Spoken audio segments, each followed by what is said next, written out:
So, for the month of December, I am giving away book publishing tips. Now, yes, I teach book publishing, but I love to also give. And this is the month where we think about giving, right? And so, here's your tip of today. So, yesterday we talked about making a decision on what you want to write about as well as writing styles, whether you want to do an outline or you want to do just write until it's all done. Well, a lot of people come to me and say, well, Nina, I have all this stuff written, but what do I do with what I have on my computer or in my notebook? The first thing you want to do after you have everything written down is make sure that it is in order.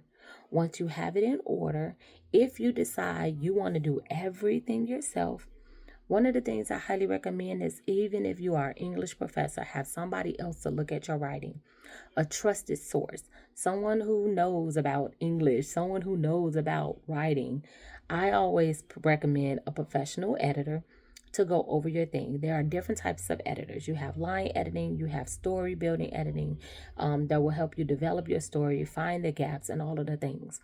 Some of the things that I do that I'm now doing even more is when people are coming to me for publishing, send me your first draft so we can look at it and see where the gaps may be, what you may need to include more of, pull more out if you sound repetitive.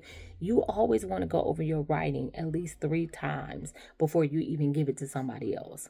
You want to go over it and over it and over it. And as you're going over it, you may find some gaps yourself. You may find some things that, oh man, I repeated this. I said that already, that you can take out. So the main thing is to take your time, but to give your writing your best because this is something that you're going to put out there to the world, right? And so after you have it all written, go over your writing, go over it, and hire a professional editor. Yes, there are services like Grammarly, or you can go on Fiverr if you're on a like really, really tight budget. But don't put something out there that nobody else eyes hasn't gone through or that you haven't put through a system to make sure that the sentence structure is flowing as well as the storyboard is flowing. This is your tip for today, and come back tomorrow for even more book publishing tips.